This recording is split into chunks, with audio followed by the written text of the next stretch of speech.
Hey, greetings from the Pacific Northwest. Bo here. Long time no see. I just haven't found any records of late. It's been a while, probably since the record Olympia record show. Maybe I think maybe I may have done one video since then. I can't remember. Got shows coming up in April and May, but I did manage to go out find some records. Well, it's not that I found them. It's that Adam at Rainy Day let me know that they bought a collection. Showed me a picture of a few. Some of them I missed out on. You know, you snooze, you lose. Didn't get there in time, and some of the ones that I really wanted to get, like the Chattanooga Cats, was gone. The Bugaloos was gone. Yeah, I know. It's a pleasant childhood memory for me. I like all that Sid and Marty Krofft stuff from being a kid. But so I did. I went out there and I picked up a few records, and we'll go with the Phil Dunphy coffee cup, and we'll do the cheers that everybody hates. Cheers. The rest of the countries have been experiencing, well, depends on where you live. Some of the countries getting a little bit of a mini heat wave. Some of the countries getting buried by snow. Us out here in the Northwest, it's been a little bit weird. I mean, high school, it's been mild winter, a lot of rain, but it's been pretty mild, 50s. But here the last couple of days, it's been snowing on and off. Not here, but some places got as much 4 or 6 inches of snow today. We just got a dusting of it. We're kind of where I live, the storm kind of split and went 2 different directions. But I call for more snow this week. High school baseball practice starts a week from Monday, so pitchers and catchers have reported. Let's get on to spring. It's baseball weather. All right, 2 minutes in, I haven't shown a record. Let's get started. Start with this. I believe this is pronounced Frumix. This was just $1.98, pretty cheap. Apparently it's a promo, but it's on the ABC Probe, not a white label promo or anything. But this is really good. This is really good country music, and Endless Trip describes it as being really honest, the way country music used to be. But if it gets a mention in Endless Trip, it's got some sort of rock or psychedelic undertones to it. I've listened to it. I just think it's really good music. It's not unlike maybe some of the stuff you were getting that time from the Flying Burrito Brothers, the Byrds, that country rock kind of stuff, little Buffalo Springfield, Frumix. And this one was pretty cheap, so if you see it, pick it up.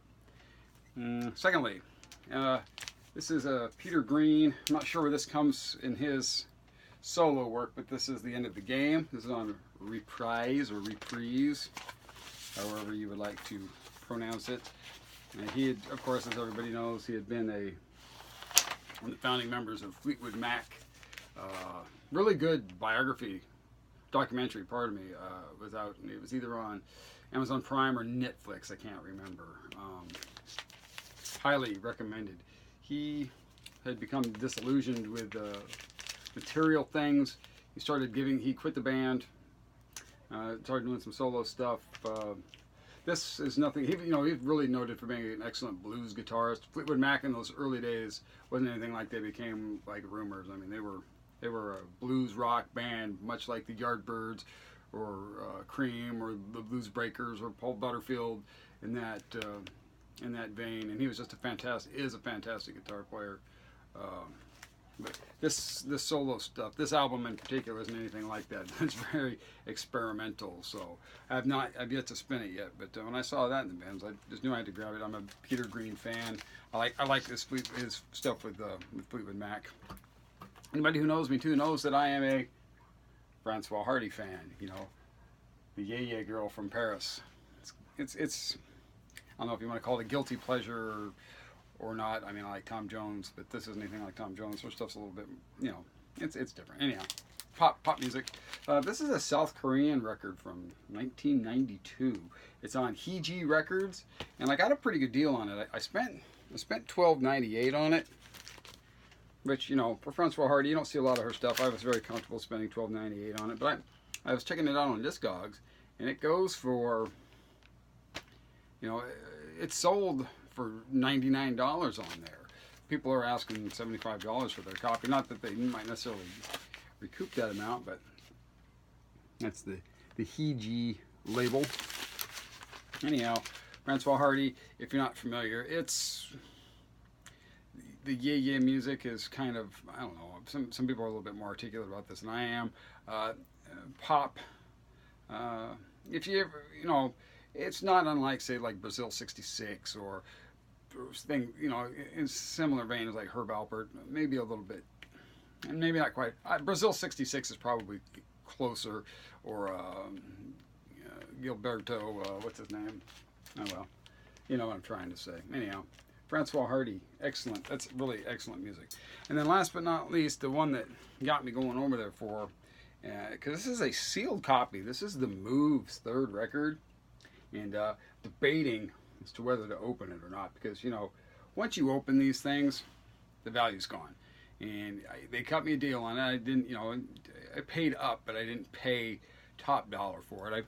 We'll say I paid upper middle dollar for what you might expect. It is, the shrink is starting to come a little bit loose there, but still, technically it's a sealed record. It has never been played. Roy Wood and Jeff Lynne, who were in ELO in this group. Jeff Lynne, as some of you guys might know, some of you psych heads, he was in the Idle Race, their album Birthday Party. It was pretty sought after. Anyhow, so I had to pick this up. Like I said, debating as to whether I'll open it or not. I think I'll check it out on YouTube first and decide if it's music I like. I'll probably open it because I like to play the records. If it's something I don't care for that much, because Mark Ditch, Glasswork at Aftermath, we were talking about this, and he said this isn't like, he said their first record is really their apex.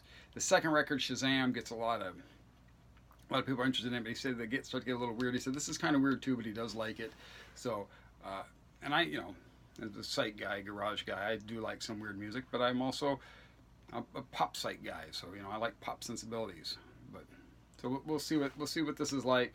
Like I said, I might just leave it sealed, just so it keeps its value, or I might open it if I like it. If I really like it, I'll open it. I've got a folk record that's John Stewart and somebody else that I found that was sealed. That turns out that it's worth a few dollars, and I really like that one, but I have yet to open it yet. I've only listened to it on YouTube, but can't remember what her name was. It later became his wife. Anyhow. Hey, pretty rough, folks. I'm out of practice, out of sorts. Not that I was ever good at these. Most of the time, people correct me for my facts. Anyhow, what have I been doing a lot of? I'll show you what I've been doing a lot of. I've been watching a lot of this show. Richard Boone, Have Gun Will Travel. You should watch it.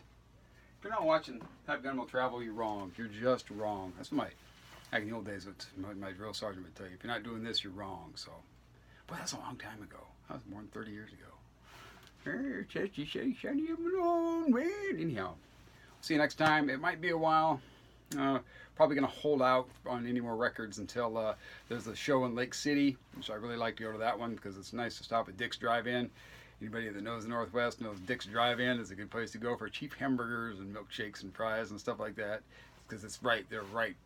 The Lake City show's right across the street from Dick's Drive-In.